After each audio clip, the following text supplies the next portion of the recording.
Hello everyone. In this session, we are going to study about glycolysis, which is under the chapter Respiration in Plants. So, let's start the topic. Now, what does respiration means? Respiration का simple मतलब है biological oxidation of organic food. Simple से बताएं तो हम क्या करेंगे, carbon carbon bond को ब्रेक करेंगे और एनर्जी बनाएंगे. एटीपी दैट इज जिसे हम बोलते हैं एनर्जी करेंसी, वो फॉर्म करेंगे. तो अपने टॉपिक की तरफ बढ़ते हैं और पढ़ते हैं ग्लाइकोलाइसिस. ग्लाइकोलाइसिस को अगर मैं तोड़ूं तो मैं इसको ब्रेक कर सकती हूँ ग्लाइको एंड लाइसिस में, जहां पे ग्लाइको का मतलब होता है शुगर एंड लाइसिस का मतलब होता है स्प्लिटिंग. सिंपल सा मतलब है शुगर की स्प्लिटिंग. हम क्या करेंगे, हम इसमें ग्लूकोज का पार्शियल ऑक्सीडेशन कराएंगे. ग्लूकोज का पार्शियल ऑक्सीडेशन कराएंगे 2 पायरुविक एसिड में. ये एक यूनिवर्सल साइकिल है. यूनिवर्सल साइकिल क्यों है, अगर मैं देखूं तो मेरे रेस्पिरेशन 2 टाइप के होते हैं. एक होते हैं एरोबिक, एक दूसरा होता है एनारोबिक. एरोबिक एनारोबिक किस बेसिस पे डिवाइड करा गया है? जब हम ऑक्सीडेशन ऑफ फूड कराएंगे in the presence of oxygen तो हम उसको बोलेंगे एरोबिक रेस्पिरेशन. जब ऑक्सीजन मेरी प्रेजेंट है, जब ऑक्सीजन मेरी प्रेजेंट नहीं है और मैं ऑक्सीडेशन ऑफ फूड करा रही हूं, उसको मैं बोलती हूँ एनारोबिक रेस्पिरेशन. क्योंकि ग्लाइकोलाइसिस में कोई भी ऑक्सीजन का रिक्वायरमेंट नहीं होता, इसलिए हम बोलते हैं ये यूनिवर्सल साइकिल है. एरोबिक टाइप ऑफ रेस्पिरेशन में भी देखने को मिलेगी और जो ऑर्गेनिज्म एनारोबिक रेस्पिरेशन कर रहे हैं उनमें भी देखने को मिलेगी. ये एक 10 स्टेप की साइकिल है जिसमें हम सारे स्टेप धीरे धीरे करके पढ़ेंगे. अब बात यह आती है, ग्लाइकोलाइसिस तो ग्लूकोज के साथ डील करती है, बट हमें पता है कि हमारे प्लांट के अंदर जो ग्लूकोज है वो बहुत ही कम मात्रा में है, लेस अमाउंट में है. क्यों कम मात्रा में है? क्योंकि या तो ग्लूकोज स्टोर हो जाता है किसके फॉर्म में, स्टार्च के फॉर्म में, या तो वो ट्रांसपोर्ट करता रहता है किसके फॉर्म में, सुक्रोज की फॉर्म में. तो हम यहाँ पे क्या करेंगे, सुक्रोज और स्टार्च को तोड़ के ग्लूकोज निकालेंगे. स्टार्च टूटता है माल्टोज में और फिर वो टूटेगा किसमें, ग्लूकोज में. ऐसे ही सुक्रोज 2 कंपोनेंट से मिलकर बना होता है, ग्लूकोज प्लस फ्रक्टोज. सुक्रोज को मैं ब्रेक डाउन करूंगी ग्लूकोज में एंड देन उसको मैं ब्रेक डाउन करूंगी फ्रक्टोज में with the help of an enzyme invertase.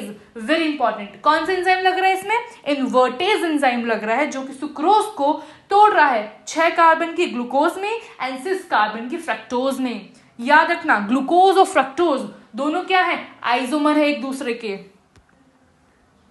अगर मैं साइकिल को देखूं तो मैं इस साइकिल को 3 स्टेप में तोड़ सकती हूं या 3 फेज में. मैं पूरी साइकिल को ब्रेक करूंगी 3 फेजेस में. एक होगा एनर्जी स्पेंडिंग फेज. इसमें क्या कर रही हूं, एनर्जी को स्पेंड करूंगी. पहले मैं एनर्जी लगाऊंगी साइकिल चलने के लिए और फिर बनाऊंगी. तो पहली होगी एनर्जी स्पेंडिंग फेज, दूसरा होगा मेरा स्प्लिटिंग फेज और तीसरा होगा मेरा एनर्जी कंजर्विंग फेज. इनके और भी नाम हैं, जैसे एनर्जी स्पेंडिंग फेज को बोलते हैं प्रिपरेटोरी फेज, स्प्लिटिंग फेज को बोलते हैं rearrangement phase and energy conserving phase को बोलते हैं पे ऑफ फेज. इसको लिख लेते हैं, एनर्जी स्पेंडिंग फेज,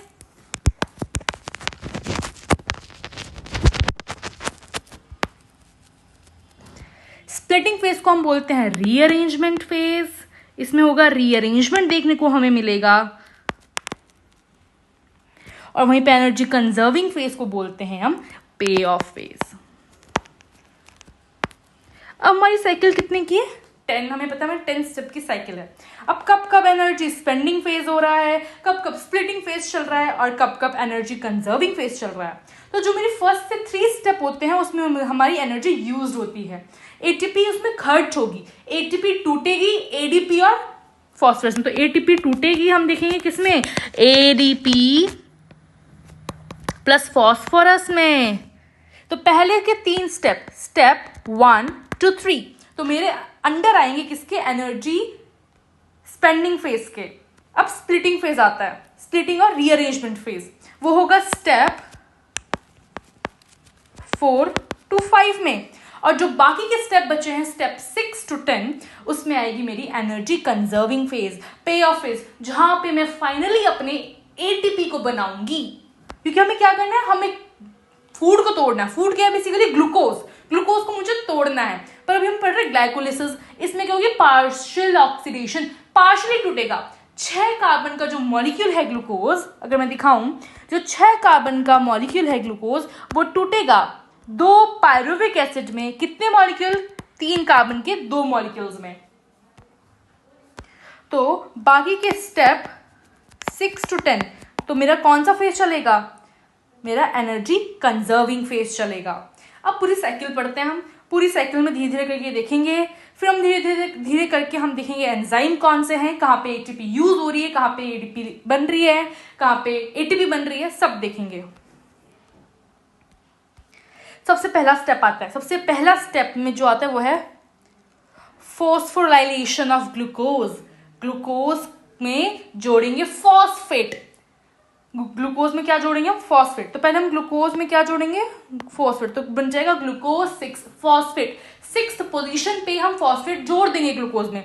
तो हमने क्या करा, ग्लूकोज को बनाया ग्लूकोज 6 फॉस्फेट में। अब फॉस्फेट आएगा कहाँ से, हमने बोला था कि हमने जो पहले के 3 स्टेप होंगे वो कौन से होंगे, एनर्जी स्पेंडिंग फेज, एनर्जी लगेगी। तो हम क्या करेंगे, एटीपी को तोड़ देंगे एडीपी में। जैसे हमने एटीपी को एडीपी में तोड़ा तो क्या निकलेगा, एक फॉस्फेट निकलेगा। वो किसके साथ जुड़ जाएगा, ग्लूकोज के साथ जुड़ जाएगा और बना देगा ग्लूकोज से ग्लूकोज 6 फॉस्फेट। अब हम एक ही मॉलिक्यूल लेके चल रहे हैं, एक मॉलिक्यूल 6 कार्बन का है। अभी हम बाद में एंजाइम की बात करेंगे। अब सेकेंड स्टेप में क्या होगा, ये जो ग्लूकोज है, क्योंकि ये किसका आइसोमर है, फ्रक्टोज का, ये आइसोमर स्टेप होगा। इसमें ग्लूकोज कन्वर्ट हो जाएगा मेरे किस में, फ्रक्टोज में। आप प्रॉपर तरीके से देख पा रहे हैं, ग्लूकोज कन्वर्ट हो गया fructose 6 phosphate. Glucose 6 phosphate converted into fructose 6 phosphate. अब ये जो फ्रक्टोज 6 फॉस्फेट है कन्वर्ट हो जाएगा फ्रक्टोज 1,6 बाइफॉस्फेट पे। अब एक और फॉस्फोरस लग गया उसके फर्स्ट कार्बन की पोजीशन पे। कैसे, अब दोबारा एटीपी कन्वर्ट हो जाएगी मेरी एडीपी में। जैसे ही एटीपी कन्वर्ट हुई एडीपी में, वो क्या रिलीज करेगी, फॉस्फोरस। जैसे ही रिलीज करेगी वो जुड़ जाएगा मेरा फ्रक्टोज 6 फॉस्फेट के साथ और बन जाएगा फ्रक्टोज 1,6 बाइफॉस्फेट। अब जो अगला स्टेप है उसको बोलते हैं हम स्प्लिटिंग। स्प्लिटिंग क्या, और इसमें यहाँ पे स्प्लिटिंग होगी। स्प्लिटिंग किसकी, ये जो फ्रक्टोज 1,6 बाइफॉस्फेट देख रहे हो वो टूट जाएगा किसमें, ग्लीसर एल्डिहाइड 3 फॉस्फेट में एंड डाइहाइड्रोक्सी एसीटोन फॉस्फेट में। ये दोनों एक दूसरे का आइसोमर हैं, इसलिए एक दूसरे में इंटरचेंज होते रहते हैं। तो ये ग्लीसर एल्डिहाइड 3 फॉस्फेट में टूट जाएगा, डाइहाइड्रोक्सी एसीटोन फॉस्फेट में टूट जाएगा। अब इस स्टेप में होता क्या है, ये समझिए कि हम सिर्फ बात करते हैं ग्लिसरॉल 3 फॉस्फेट की। हम ये बोलते हैं कि हमेशा डाइहाइड्रोक्सी एसीटोन फॉस्फेट इसमें कन्वर्ट हो जाता है। जरूरी नहीं कि इसमें कन्वर्ट ही हो, ये यहाँ से भी साइकिल कंटिन्यू कर सकता है। पर जब ये यहाँ से साइकिल कंटिन्यू करेगा तो साइकिल बहुत कॉम्प्लेक्स हो जाएगी। कॉम्प्लेक्स के साथ साथ आप समझ नहीं पाएंगे कि आगे के जो साइकिल जारी है, प्रोडक्ट्स बन रहे हैं, वो कैसे बने हैं। इसलिए हम डाइहाइड्रोक्सी एसीटोन फॉस्फेट को कन्वर्ट करा देते हैं किस में, ग्लिसरॉल एल्डिहाइड 3 फॉस्फेट में, जिससे कि क्या हो, हमारी साइकिल इजीली सीख पाए हम साइकिल को। अब स्प्लिटिंग हो गई, आइसोमराइजेशन भी हो गया, मेरा डाइहाइड्रोक्सी एसीटोन फॉस्फेट कन्वर्ट हो चुका है ग्लिसरॉल एल्डिहाइड 3 फॉस्फेट में। अब इसके बाद इंपॉर्टेंट स्टेप, यहाँ पे क्या होगा, रिमूवल ऑफ हाइड्रोजन। हाइड्रोजन होगा यहाँ पे रिमूव। अब हमें पता है रिमूवल ऑफ हाइड्रोजन को हम क्या बोलते हैं, ऑक्सीडेशन। जब भी रिमूवल ऑफ हाइड्रोजन की बात हो उसका मतलब है ऑक्सीडेशन, क्योंकि अभी हमारा यहाँ पे क्या बना था, हमारा बना था ग्लिसरॉल एल्डिहाइड 3 फॉस्फेट। जब रिमूव करूंगी मैं हाइड्रोजन, जो कि होगा ऑक्सीडेशन, तो वो मेरा कन्वर्ट कर देगा एल्डिहाइड को किसमें, एसिड में। मतलब कि अब मेरा जो एल्डिहाइड है, ग्लिसरॉल एल्डिहाइड, वो कन्वर्ट किस में हो जाएगा, आपके ग्लिसरिक एसिड में। तो ग्लिसरल्डिहाइड किस में कन्वर्ट हो जाएगा, लिख देते हैं यहाँ पे, glyceraldehyde converted into glyceric acid. एक और चीज हुई है यहाँ पे, अब यहाँ पे एक और चीज क्या हुई है वो देखते हैं।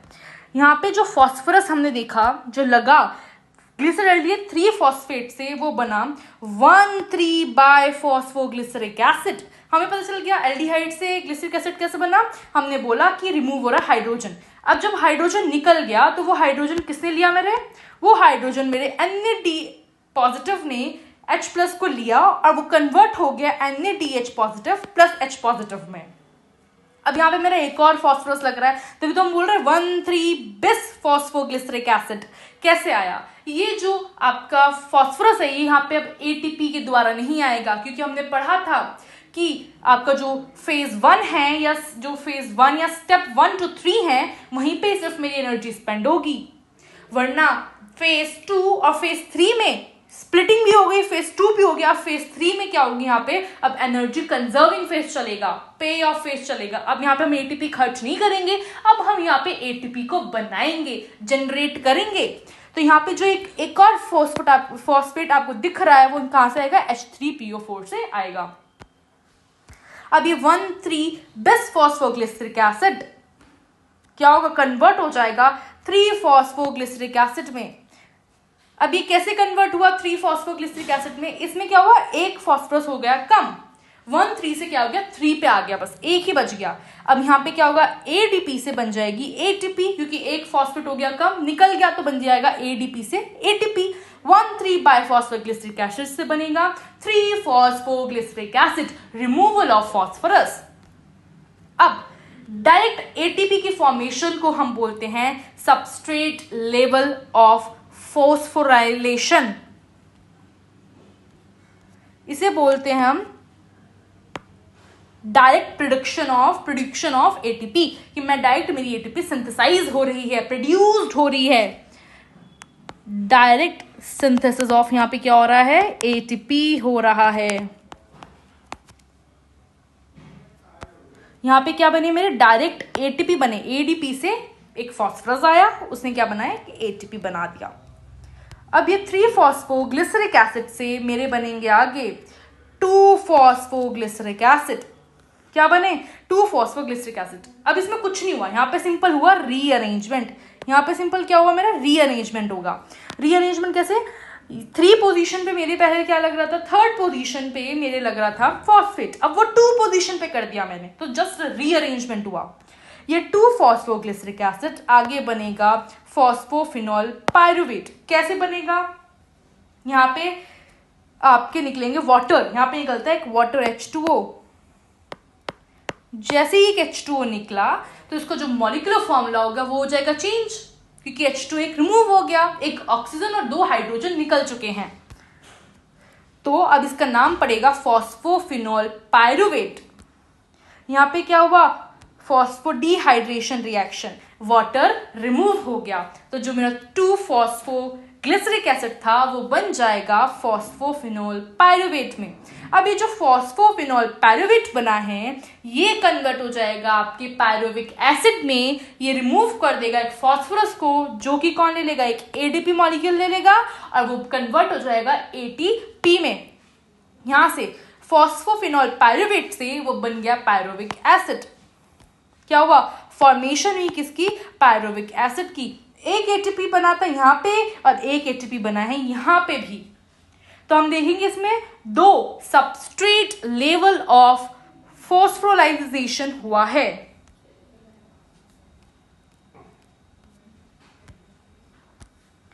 अभी हम इसके एंजाइम भी याद करेंगे, पहले पढ़ते हैं ये एक बार और देखिए कि इसमें हमने एक मॉलिक्यूल लिया ग्लूकोज का, एक बार और समझ लेते हैं इस चीज को आसानी से। ग्लूकोज का एक मॉलिक्यूल लिया जिसने क्या करा, एटीपी को एडीपी में बना दिया, वो कन्वर्ट हो गया ग्लूकोज 6 फॉस्फेट पे।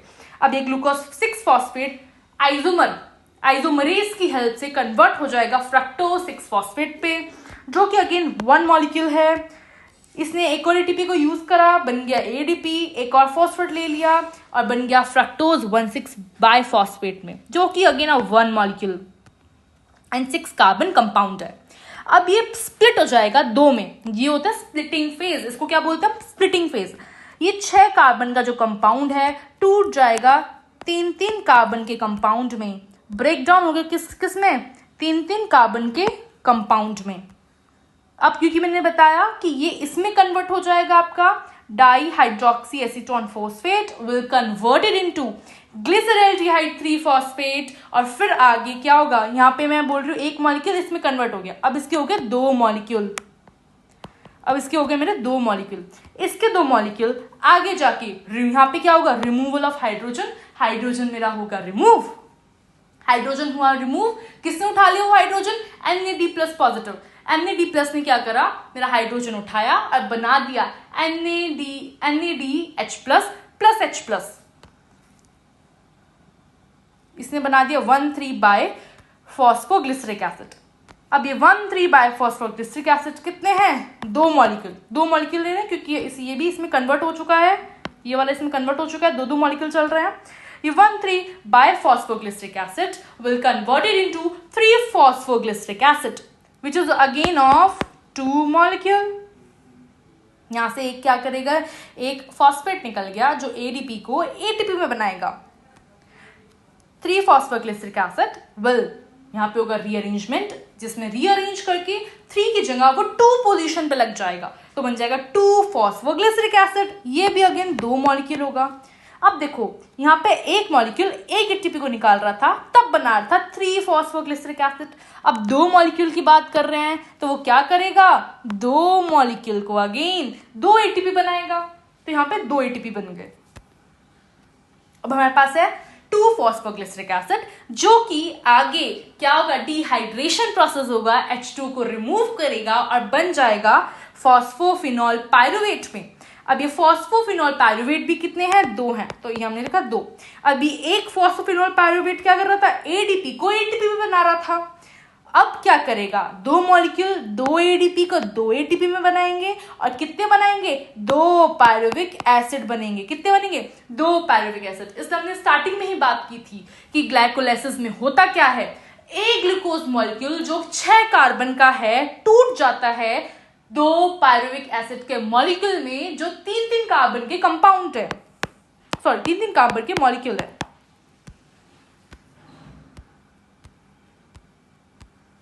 अब हम इसमें याद करते हैं कि हम एंजाइम्स को किस तरह से इजीली याद कर सके। एंजाइम को याद करना बहुत ज़्यादा आसान है, अगर आपको स्टेप याद है, स्टेप पता है कि किसमें क्या हो रहा है, कब ATP बन रहा है, कब ATP नहीं बन रहा, कब फॉस्फेट जुड़ रहा है, कब फॉस्फेट नहीं जुड़ रहा, तो एंजाइम को याद करना उतना ही इजी हो जाता है।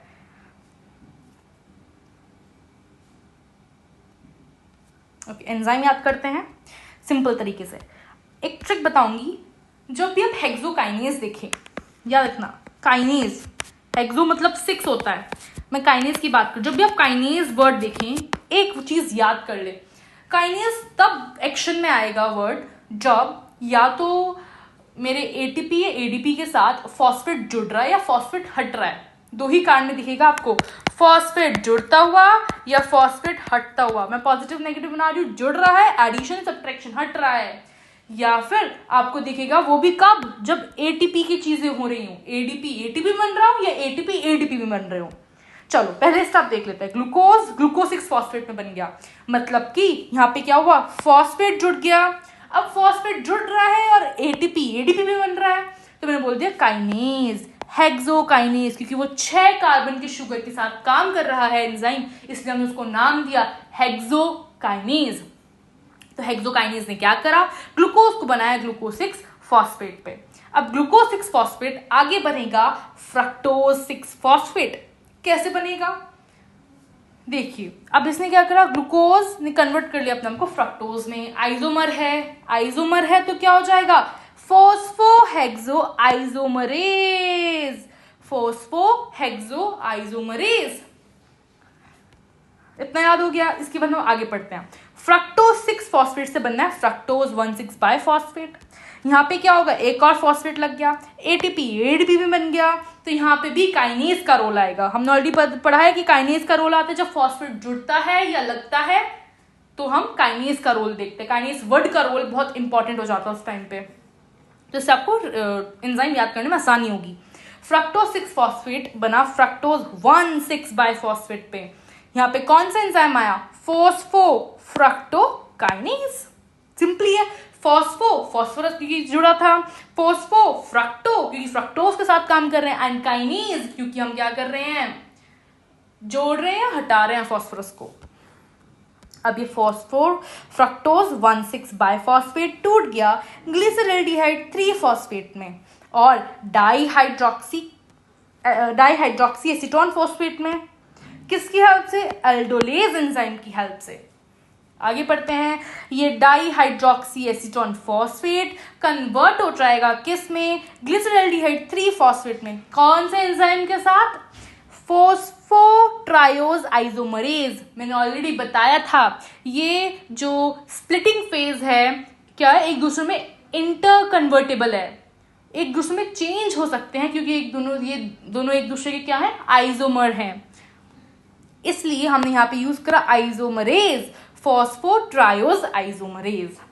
अभी इसमें कन्वर्ट हो गया ग्लिसरल्डिहाइड 3 फॉस्फेट में 2 मॉलिक्यूल। ये किस में कन्वर्ट होगा? 1,3 बिस फॉस्फोग्लिसरिक एसिड। किसकी हेल्प से? क्योंकि ग्लिसरल्डिहाइड है और फॉस्फेट है तो सिंपल सा नाम याद हो जाएगा, ग्लिसरल्डिहाइड फॉस्फेट डीहाइड्रोजनेज। क्योंकि किसका रिमूवल हुआ स्टेप में? रिमूवल ऑफ हाइड्रोजन, तो नाम पड़ गया डीहाइड्रोजनेज, ग्लिसरल्डिहाइड फॉस्फेट डीहाइड्रोजनेज। हमने क्या बना लिया? 1,3 बिस फॉस्फोग्लिसरिक एसिड। अब इससे आगे क्या होगा? 1,3 बिस फॉस्फोग्लिसरिक एसिड से आपके आगे बनेगा 3 फॉस्फोग्लिसरिक एसिड। जैसे ही 1,3 बिस फॉस्फोग्लिसरिक एसिड से बना 3 फॉस्फोग्लिसरिक एसिड, मतलब कि यहाँ पे मैंने क्या करा? एक फॉस्फेट को कम कर दिया, एडीपी से बन गया एटीपी। यहाँ पे काम फिर से कौन करेगा? मैंने बोला फॉस्फेट का रिमूवल, एडिशन। काइनेज वर्ड बहुत ज्यादा स्ट्रांगली दिखता है उसमें, तो काइनेज जहां भी आपको ये चीज दिखेगी वहां पे काइनेज जरूर दिखेगा। तो हम इसमें क्या करेंगे? फिर से याद हो गया मेरा name, phosphoglycerate kinase. It's phosphoglycerate kinase, क्योंकि क्या करा हमने? फॉस्फेट का रिमूवल करा, एडीपी यहाँ पे एटीपी बन गई। कितने मॉलिक्यूल याद रखना? कितने 2 मॉलिक्यूल। अब ये 3 फॉस्फोग्लिसरिक एसिड जो कि 2 मॉलिक्यूल है कन्वर्ट हो जाएंगे 2 मॉलिक्यूल किसके? 2 फॉस्फोग्लिसरिक एसिड। अब यहाँ पे सिर्फ क्या हुआ है? यहाँ पे सिर्फ रीअरेंजमेंट हुआ है, 3rd पोजीशन से उठ के वो 2nd पोजीशन पे आके लग गया है। तो हम यहाँ पे क्या यूज करेंगे? फॉस्फोग्लिसरोम्यूटेज। हम यहाँ पे क्या यूज करेंगे? फॉस्फोग्लिसरोम्यूटेज यूज करेंगे। 2 phosphoglyceric acid will converted into 2 phosphophenol pyruvate with the help of anolase. Phosphophenol pyruvate will convert it into 2 pyruvic acid by forming ADP into ATP, 2 molecules of ATP with the help of what? Again kinase will come and pyruvate में हो रहा है तो pyruvate kinase enzyme यहाँ पे help कर रहा है। कितने बन गए हमारे? 2 मॉलिक्यूल 3 कार्बन के बन चुके हैं। सिंपल था, बिल्कुल आसानी से याद हो गया ये cycle. Please do know me in the comment section कि आपको आसानी से बिल्कुल याद हो गया सिंपल तरीके से, और सिंपल तरीके से सारे स्टेप याद हो गए। आप एक बार और साइकिल पढ़ेंगे और खुद से लिखेंगे तो बहुत ईजिली तरीके से आप चीज़ें रिमेंबर कर पाएंगे, इवन विद एंजाइम, और लाइफ टाइम तक याद रहेगा अगर आप ऐसे पढ़ेंगे याद करके समझ के। अब यहाँ पे हम देख लेते हैं एटीपी की कैलकुलेशन क्या हुई। Just a second. ओके यहाँ पे देख लेते हैं एटीपी की कैलकुलेशन याद क्या आ रही है। हमने देखा था एक एटीपी यहाँ पे खर्च हो रहा है। कितने नेट एटीपी बचा हमारे पास ना? देखिए एक एटीपी तो यहाँ पे खर्च हो गया, मैं लिख रही हूँ -1 एटीपी यहाँ पे खर्च हो गया, यहाँ पे खर्च हो गया एक एटीपी, तो -1 एटीपी। समझ आ गया कहाँ पे? एक यहाँ पे पहले स्टेप में एंड 3rd स्टेप में यूज हो चुका है। देन यहाँ पे मेरे 2 एटीपी बने। कितने एटीपी बने? 2। मैंने लिख दिया +2, 2 एटीपी बने। और एक हमारे यहाँ पे 2 एटीपी बने। कहाँ पे? ये वाले स्टेप में। ये रहा फॉस्फोफिनोल पायरुवेट से 2 पायरुविक एसिड बने, यहाँ पे 2 एटीपी बने। मतलब कि मेरे मैं यहाँ फेज वाइज लिख रही हूँ। अगर मैं देखो अपने फेज 1 में जिसे हम बोलते हैं एनर्जी स्पेंड, बात कर लेते हैं फेज 3 इसको बोलते हैं एनर्जी कंजर्विंग फेज या पे ऑफ फेज। उसमें हमने क्या करे? 4 एटीपी मॉलिक्यूल बनाए। कितने? 4 ATP मॉलिक्यूल को हमने प्रोड्यूस करा। तो मतलब कि अगर मैं लिखना चाहूँ मेरा नेट ATP गेन कितना है, तो मैं इसे बहुत अच्छे से लिख सकती हूँ कि मेरे 2 ATP मेरे को ग्लाइकोलाइसिस से बने हैं। कितने ATP बने हैं? 2 ATP मेरी ग्लाइकोलाइसिस साइकिल से बने हैं। अब आगे हम देखेंगे अगले आपके वीडियोस में, अगले सेशन में कि 2 पायरुविक एसिड का क्या होगा, कहाँ जाएंगे, क्या से क्या होगा, क्योंकि ये सारा प्रोसेस जो है वो कहाँ पे हो रहा है? आपके साइटोप्लाज्म में चल रहा है। ये पूरी ग्लाइकोलाइसिस कहाँ चलती है? साइटोप्लाज्म में चल रही है, सेल के साइटोप्लाज्म में। तो हम देखेंगे कि जो 2 पायरुविक एसिड है जो साइटोप्लाज्म में है वो कौन सी ऑर्गेनल्स के अंदर जाएंगे और आगे का प्रोसेस क्या होगा, क्योंकि हम दोनों की बात करेंगे, एरोबिक रेस्पिरेशन की भी और एनारोबिक रेस्पिरेशन की भी। तो अगले के सेशन में प्लीज हम ये आगे कंटिन्यू करेंगे। आप अगली वीडियोस में देखेंगे कि कैसे कैसे ग्लाइकोलाइसिस के बाद प्रोसेस चल रहा है और कैसे हम एक्चुअली में ग्लूकोज को तोड़ेंगे और बनाएंगे ATP, बनाएंगे एनर्जी। हमने ऑलरेडी पढ़ रखा है कि एक ग्लूकोज का मॉलिक्यूल तोड़ेंगे तो कितनी ATP बनेगी? 38 ATP बनेगी, जनरेट होगी। हम वो सीखेंगे कि कैसे 38 ATP बनती है और जनरेट होती है। Thank you so much for this session. Do like, comment and share the video.